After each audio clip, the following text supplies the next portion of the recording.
नमस्कार। आज का हमारा टॉपिक है रासायनिक साम्यावस्था। देखिए, जब हम संतुलन या इक्विलिब्रियम शब्द सुनते हैं तो दिमाग में आता है कि शायद सब कुछ रुक गया है, एकदम शांत। लेकिन केमिस्ट्री में इक्विलिब्रियम का मतलब ठहराव बिल्कुल नहीं है।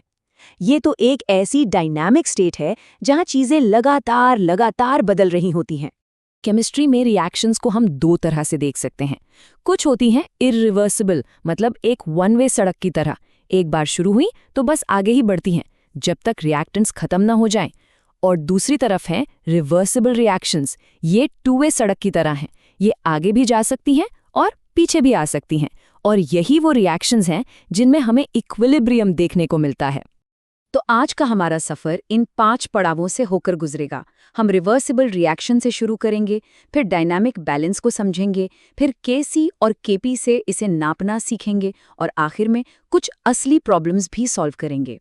तो चलिए शुरू करते हैं पहले हिस्से से, दोनों दिशाओं में जाने वाली अभिक्रियाएं। इक्विलिब्रियम की पूरी कहानी की नींव यहीं रखी जाती है। अब आते हैं दूसरे हिस्से पर।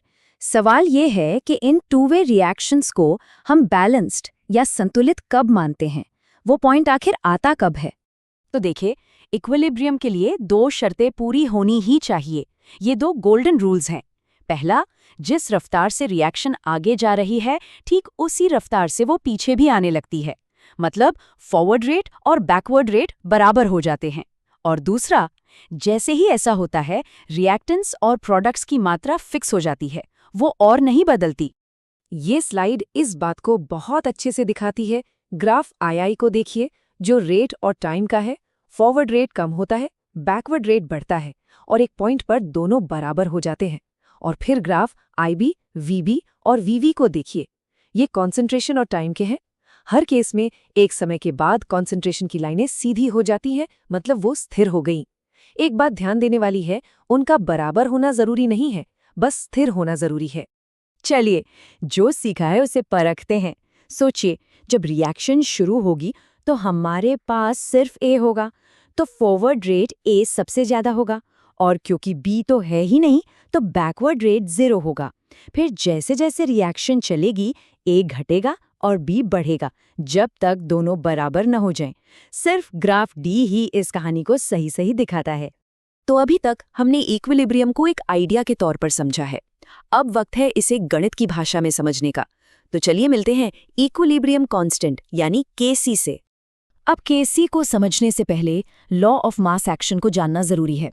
ये बहुत ही सीधी सी बात कहता है, किसी भी रिएक्शन की रफ्तार इस बात पर निर्भर करती है कि रिएक्टेंट्स की एक्टिव मास यानी उनकी कॉन्सेंट्रेशन कितनी है। ज्यादा कॉन्सेंट्रेशन तो तेज रफ्तार, बस। और यहाँ देखिए सारी कड़ियाँ कैसे जुड़ती हैं। हमें पता है कि इक्विलिब्रियम पर फॉरवर्ड रेट और बैकवर्ड रेट बराबर होते हैं, तो जब हम इन दोनों रेट्स के मैथमेटिकल फॉर्मूला को एक दूसरे के बराबर रखते हैं और थोड़ा रीअरेंज करते हैं तो हमें एक अनुपात मिलता है, प्रोडक्ट्स की कॉन्सेंट्रेशन डिवाइडेड बाय रिएक्टेंट्स की कॉन्सेंट्रेशन। इसी खास अनुपात को हम इक्विलिब्रियम कांस्टेंट या केसी कहते हैं। अब यहाँ एक बहुत ही ज़रूरी नियम आता है। जब भी हम केसी का एक्सप्रेशन लिखते हैं, हम हमेशा सॉलिड्स और प्योर लिक्विड्स को नज़रअंदाज कर देते हैं, उन्हें शामिल ही नहीं करते। ऐसा क्यों? क्योंकि उनकी कॉन्सेंट्रेशन, जो असल में उनकी डेंसिटी है, रिएक्शन के दौरान बदलती ही नहीं है, वो तो फिक्स रहती है। इसलिए हम उसे कांस्टेंट का ही हिस्सा मान लेते हैं। ये एक बेहतरीन कंपैरिजन है। बाईं तरफ देखिए, सबके सब गैस हैं तो सभी केसी एक्सप्रेशन में मौजूद हैं, लेकिन दाईं तरफ की रिएक्शंस पर नज़र डालिए। पहले वाले में सॉलिड NH4HS गायब है, दूसरे वाले में सॉलिड CaCO3 और CaO दोनों गायब हैं। ये उस नियम को एक्शन में दिखाता है। चौथा हिस्सा, दबाव की भूमिका और केपी। देखिए, जब हम गैसों के साथ डील कर रहे होते हैं तो अक्सर कॉन्सेंट्रेशन की जगह उनका पार्शियल प्रेशर नापना ज़्यादा आसान होता है और यहीं पर केपी की एंट्री होती है। तो सवाल ये है कि इन दोनों कांस्टेंट्स केसी और केपी में क्या रिश्ता है। इसका जवाब हमारी जानी पहचानी ideal gas equation PV = nRT में छिपा है। अगर हम इस इक्वेशन को थोड़ा घुमाए फिराएं तो हम देख सकते हैं कि प्रेशर और कॉन्सेंट्रेशन एक दूसरे से सीधे जुड़े हुए हैं और यही हमें एक कांस्टेंट से दूसरे में जाने का रास्ता दिखाता है। और ये हमें इस फाइनल फॉर्मूले तक ले आता है, Kp बराबर है Kc गुणा RT की पावर डेल्टा Ng। यहाँ सबसे ज़रूरी चीज़ है ये डेल्टा Ng। ये बस गैसीय प्रोडक्ट्स के मोल्स और गैसीय रिएक्टेंट्स के मोल्स के बीच का अंतर है। पांचवा और आखिरी हिस्सा, इक्विलिब्रियम इन एक्शन। चलिए, थ्योरी बहुत हो गई, अब इन कॉन्सेप्ट्स को कुछ असली प्रॉब्लम्स को सॉल्व करने में इस्तेमाल करते हैं। तो ये है हमारा पहला चैलेंज। हमें शुरुआती मात्रा दी गई है और इक्विलिब्रियम पर एक प्रोडक्ट की मात्रा बताई गई है और हमें Kc कैलकुलेट करना है। देखिए, किसी भी केसी प्रॉब्लम को सॉल्व करने का तरीका बहुत सीधा है। स्टेप 1, मोल्स और वॉल्यूम को यूज करके कॉन्सेंट्रेशन निकालिए। स्टेप 2, प्रोडक्ट्स ऊपर, रिएक्टेंट्स नीचे रखकर सही केसी एक्सप्रेशन लिखिए। और स्टेप 3, बस अपनी वैल्यूज डालिए और कैलकुलेट कर लीजिए। और उन स्टेप्स को फॉलो करने के बाद जो जवाब हमें मिलता है वो है 1.0 × 10⁻³ 5। चलिए, अब एक अलग तरह की प्रॉब्लम देखते हैं। इस बार हमें Kc दिया हुआ है और Kp पता करना है।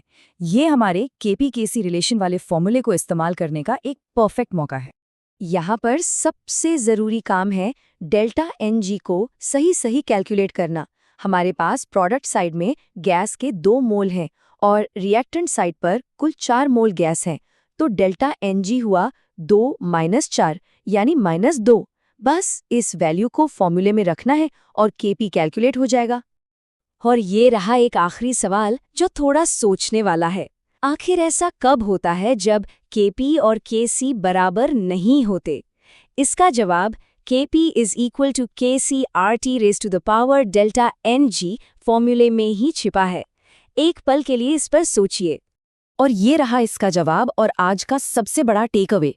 Kp और Kc सिर्फ और सिर्फ तभी बराबर होते हैं जब रिएक्शन में गैस के मोल्स की संख्या में कोई बदलाव ना हो। मतलब जब डेल्टा Ng की वैल्यू 0 हो। अगर डेल्टा Ng 0 नहीं है तो Kp और Kc की वैल्यूज भी अलग अलग होंगी।